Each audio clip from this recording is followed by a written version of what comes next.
Analysts probably aren't going to be needed, or I mean, you're going to need at least a couple analysts if you're a big company to really know how to put the data in, because the data in is the key on all this, correct? You simply drag and drop the pro forma, rather, I think I said lease, the pro forma into the query bar, and it summarizes for what it perceives strengths and weaknesses to be. This is a faster change than we're used to. So the competitors will rise to the top, and those that won't, right? How do I get educated? If I'm sitting here watching this video and it goes, God, I believe what Henry's saying, but I don't know where to start. How do I start? Well, Henry, thank you for coming on today. I think that AI in commercial real estate we're going to see a huge evolution here in the next several months or a couple of years anyway. And so I think your experience in AI in commercial real estate can really be helpful to our followers. And so thank you for coming on today. My pleasure, Joe. I love your energy, and it's great to be here. Oh, thank you. I am really excited because I love AI. I honestly am a little bit intimidated by it. I think a lot of people are. So I think having people like you on and can really walk us through how it's not as complicated as I originally thought it was or is going to be.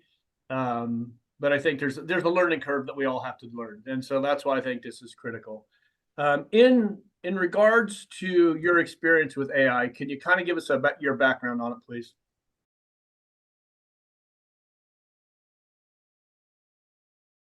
Yeah, so we all come at this a little different. Joe, I'm a lifelong sales guy. I was in pharma for 20 years, from on an individual territory bag all the way up to helping start a company and having a pretty big hand in the commercial aspect. So I've always been in sales.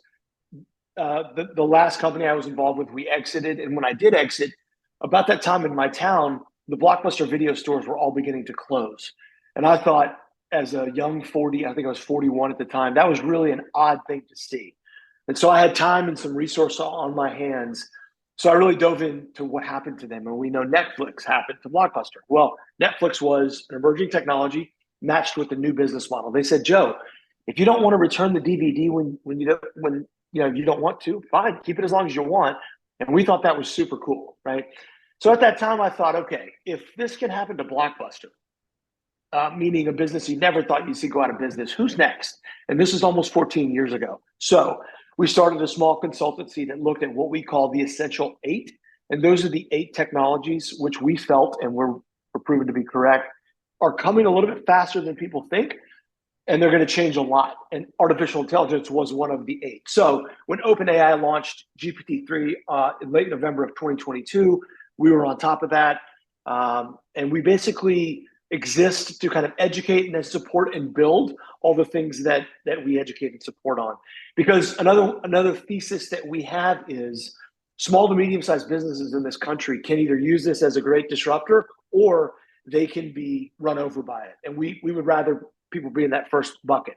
And so that's who we work with. And we've never seen a technology like this. It's the greatest launch in the history of mankind in terms of speed.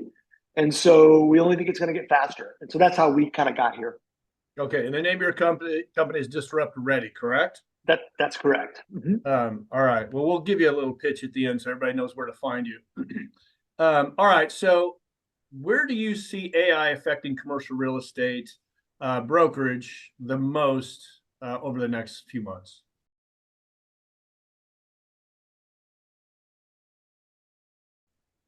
So the easiest way to think about that, Joe, is if we had a bunch of your peers in a room and I said, guys, you all have 168 hours in a week, whether you're Joe Killinger, Henry Hayes, or Elon Musk, right? Of that 168, what are the top 2 or 3 things that you would classify as mundane, boring, they take too long, but you have to do them as a commercial real estate professional? And when you can put your finger on those things, Joe, that's a great place to start. Now, that's for the folks who kind of want to get in.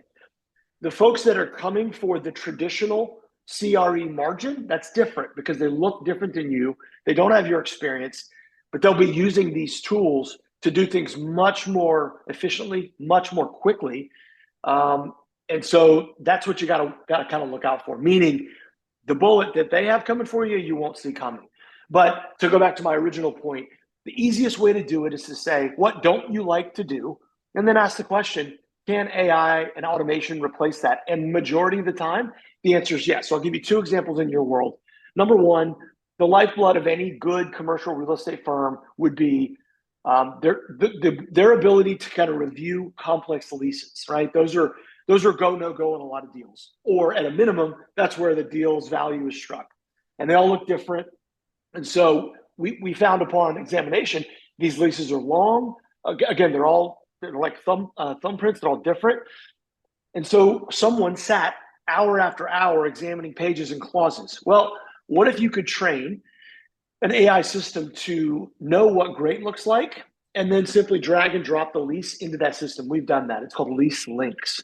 So what that does is that gives that professional hours, if not lots of minutes, back in his or her day, because it's going to do it for you in a couple of minutes with strengths, weaknesses, and then recommendations on the weaknesses. That system is also trained, Joe, on both state and federal law. So if anything in that lease, yeah, if anything in that lease in California law is a hard stop sign, no, it will call that out for you. And again, this is just good old fashioned task removal. So it gives Joe back blank hours a week over months and years. You could do the math. So that's one. The second that we've created that we're really proud of is working with pro formas. Again, in any deal flow, a pro forma is very important for both sides to know what's at stake here, and is there enough juice for the squeeze? Well, again, we found that some pretty well-paid professionals would go over these several dozen tabs at the bottom of a pro forma to gauge whether it's a yes or a no. Same thing. We trained the system on hundreds of leases to say this is what great looks like, such that it iterates and learns from that. You simply drag and drop the pro forma, rather, I think I said lease, the pro forma into the query bar, and it summarizes for what it perceives strengths and weaknesses to be. And then you have that as kind of an ultimate assist, if you will. So a lot of that work is simply done for professionals. The third one, I'll give you one more. We learned that there's laws that are kind of quirky state by state on property description, meaning the fair housing guidelines are pretty straightforward, what you can and can't say. So when creating a property description, this thing is trained to drag and drop with visuals to say, A, does this comply with the law? And B, what recommendations could you make that might make it a more attractive option for a potential customer? So that's a property generator. So those are the three things from hey, they spend a lot of time in these areas. What if we could give them back that time that we've already built in your space? Yeah, so the back end you've kind of got covered. You're going to be able to bring in an AI or start an AI for your company and take care of the back end the way it sounds. Mm-hmm. Analysts probably aren't going to be needed, or I mean, you're going to need at least a couple analysts if you're a big company to really know how to put the data in, because the data in is the key on all this. Correct? Understanding. Yeah. So the garbage in, garbage out is real. I would say the training. So in all those examples I gave you, the really important part is the training of the models. If the data set's not good, then you might as well not do it. So what happens is, it's a really good point you bring up. Data set integrity, that can be a little bit of a challenge, because some businesses' data is not structured, it's not labeled, and it's not ready to enter a training environment. So we do that too. That's called a data cleansing. A lot of my friends I'm 52, and a lot of my friends are saying, what profession would you recommend my kid go into? And I said, well, if it's in the AI world, data cleansers are going to be in demand, and they are in demand. And we hire them. So yeah, the data does need to be good. But Joe, what that does is for the folks that are competitive, and like you, look, change is not new. Okay, we all ingest change differently. This is a faster change than we're used to. So the competitors will rise to the top, and those that won't, right? Yep. So what it'll do is it'll force us to change the way we collect, and then the way we kind of store and keep data and what we do with it, because it's never been more valuable than it is today, and tomorrow is a step more valuable. So that first line party data that a commercial real estate agent might typically think, I'll use this piece, it'll help me do the deal, and I'll move on. This will change the way they look at that data. because it's so much more powerful than they think. Yeah, I mean, it's when ChatGPT first came out, you saw a lot of agents writing blogs, and as soon as you got into through the first paragraph, you knew, oh, this is AI generated. And it got to be the quality of content that was being put out on a lot of these blogs has just gone down and down and down because they weren't inputting right. And so they weren't asking it the right questions. And that's a concern I have is, if people, they're going to have to really put some serious time into learning this AI. Otherwise, it's going to be a paperweight on your desk, essentially, or in your computer. So it's going to take time to really learn how to acclimate to this. But is the average person going to be able to pick this stuff up fairly easily?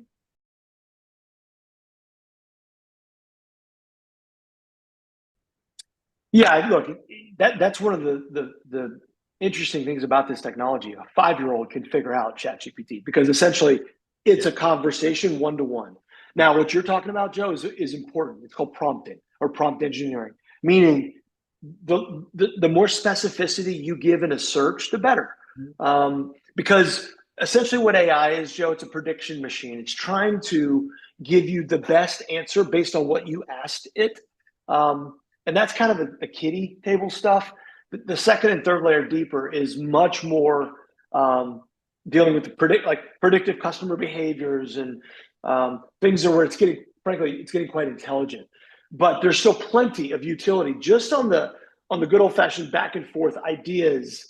Again, you mentioned the way it can write for folks. We already have GPTs now that literally all they are they're advertised as non-computer-ish GPT. So in other words, a human tone, which you would never be able to tell the difference. And some, there's a back and forth on that. Some people think it's wrong, others think it's fine. But I would say, regardless of what you think, you have to be educated enough such that you have an opinion. If you don't have an opinion, you're falling behind pretty quickly, and that is not a good place to be. Well, I think, it's an opportunity here, especially for smaller independent brokers that want to compete with the big boys. I think this really levels the playing field a lot. I think they're going to have a lot of data that the big guys have that they're always saying, we're so much better because we have all this extra data. Well, do you now? I don't know. Kind of doubt. It's such a good point, Joe.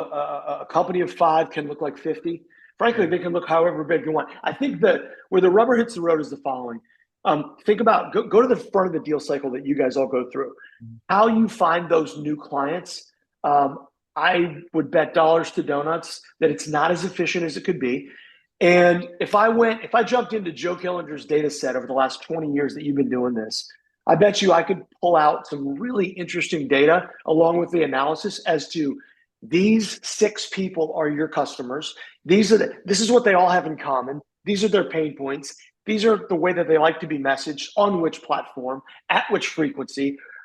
And so if you can get all those things in a row, Joe, you've already proven that you can win there. And so this is just simply a doubling and tripling down to say, okay, these are our tribe, and we're going to go find more of them because they've said yes to us. And so that's one of the more powerful uses of this technology.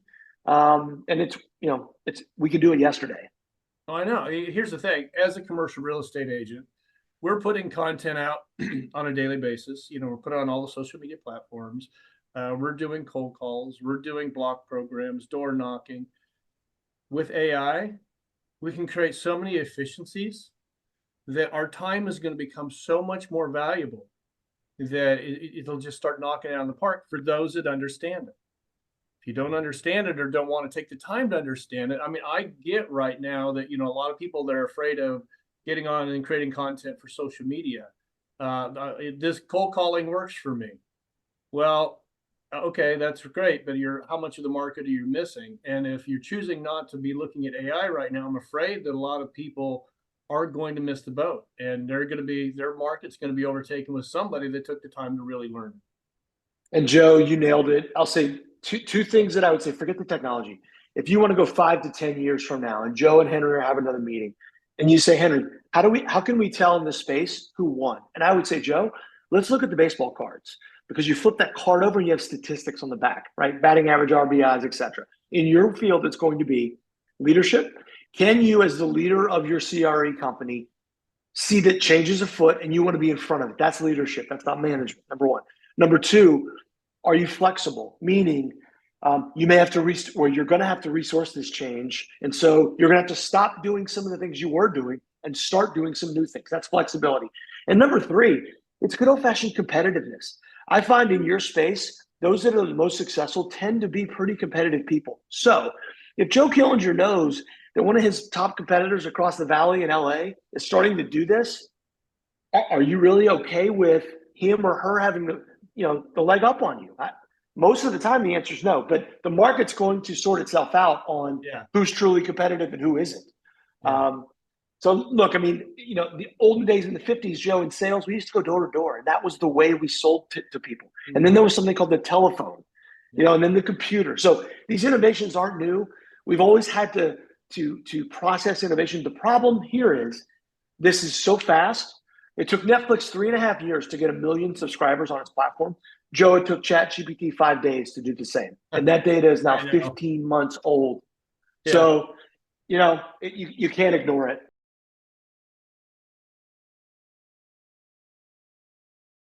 Here's a question for you. Like, a lot of companies pay a lot of money for Google ads. Are they going to need to do that anymore? Well, now you've stepped into my honey hole.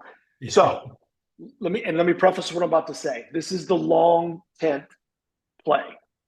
So I think that most consumers understand now when Joe searches for best Santa Monica pizza, he knows that those top 3 results on a Google ad search are paid for. Right. And so we've been fine with that as a society for the last 15, 20 years. I don't think those days are much longer. I think that this kind of technology that doesn't have that ascribed SEO tag to whatever pizza paid the most is going to quickly take it over. And that is a massive sea change, because at the end of the day, customers want to be served better, right? Just tell me what the best pizza is based on Yelp reviews or whatever the criteria, not money. And so, yes, I think that is, and that's why earlier I said that first party data collection piece, it's everything going forward. It's everything. Because if you use it the right way and you don't bludgeon your people over the head with a hammer, you will win. You will be at the front of the line in any industry, commercial real estate included. Oh, I agree. I just think that just because you have deep pockets, it's not going to be how you're going to get ahead anymore by spending more on ads. It's going to be Blockbuster's pockets, Joe, were way deeper than Netflix. Netflix just saw, hey, what if we stream these movies and don't make them actually drive to the location? Mm-hmm. What a novel concept. Turns out we love that. So these things are happening everywhere now. So yeah, it's impressive, and the speed that they're happening. I want to touch on marketing. I know we don't have a ton of time today, but marketing is where I think we're going to probably see it. We're already seeing it. It's changing very quickly. I mean, I was at CRAI Summit last year, and they put on this voice model that the machine called for a woman to book a hair appointment, and this thing booked the appointment. The lady at the salon said, "Oh, I don't have that time," or the AI requested a time. The lady at the salon said, "I don't have that time. What other time do you have?" The AI even cleared its voice and then came back, said, "Okay, let me look," and then it booked an appointment for the lady and sent both ladies confirmation of their appointment. And I mean, it was a little bit rough, but I can guarantee I can go back to that same AI and it's going to be so much better because it's changing. But I just think it's really going to affect the front end too, because we won't have to actually make calls ourselves. The AI will do it. How else is it going to affect marketing and commercial real estate, do you believe? Well, I think if you go macro here, Joe, by the way, the ad you mentioned, that's 4 years old, just so you know. So yeah, that's a Google product. I think in the macro, if you level up, I think we'll look back and go, can you believe, Joe, there was a time when everybody got the same message?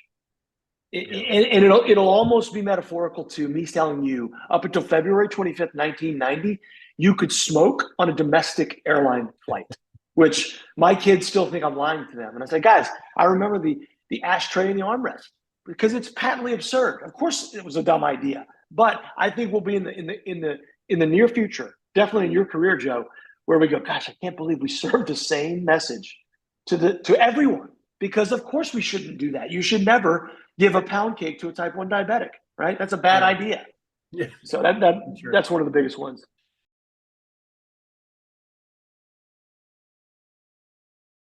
Timing.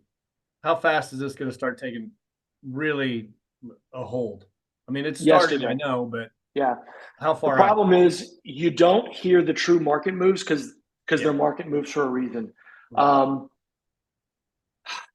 Gosh, I mean, look, whatever that Tom Hanks has COVID moment, I can't tell you when that's going to be, but that's when we all sat up in our chairs and said, "Oh, wow, wait a minute." You Yeah. know, Forrest Gump has COVID. You know, that I can't tell you, but I can tell you what we build and what we're doing. The issue is this: there's folks coming into non-traditional industries that have no experience in an industry. All they see is the margin. So that's what should scare industry vets to say, gosh, are they pointing out things that we've known for a long, long time and just have been slow to innovate on? That's what's happening. So my advice would be get educated, find micro ways in, because once you have that little snowball of learning, it'll roll downhill. And I think you'll incorporate more and more of it into your work stream.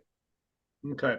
One last question. How do I get educated? If I'm sitting here watching this video and it goes, God, I believe what Henry's saying, but I don't know where to start. How do I start? It depends on how competitive you are. So Yeah. Disrupt Ready, we have a course where we take business executives and professionals through a 1 year, what we call executive upskill. So we teach you everything about AI that you need to know in a non-technical manner. And then we get you into a pilot. That's my guarantee, or I give the money back. That's one way to do it. The other side is, if you're really accountable to yourself, YouTube videos. The other side of it is, you know, UCLA, I'm sure, has an EMBA product for 18 months, but I think that's too slow. Yeah. So you know, we created a product just for that. The key there is you got to get started now. Like, now is the time. Don't wait. I agree. I really think that's, you know, just what we've seen in the evolution of the blog writing over the last year and a half. You're seeing a lot better content coming out now, and you know they're still using AI, but they just know how to prompt it better. So, That's right. all right. Well, Henry, how do we get in touch with you? Yeah, so I'm on LinkedIn at Henry Hayes, Hays. Our company is disruptready.com. And I'm a big fan of Joe's and a big fan of the commercial real estate space. We've built products there. I'd be happy to help folks do just this. We train, we can build stuff for folks. So yeah, that's how to catch us. Okay. And if anybody has any questions, put it in the comments below. I'll make sure that you get direct contact to Henry. I'll make sure he sees a comment.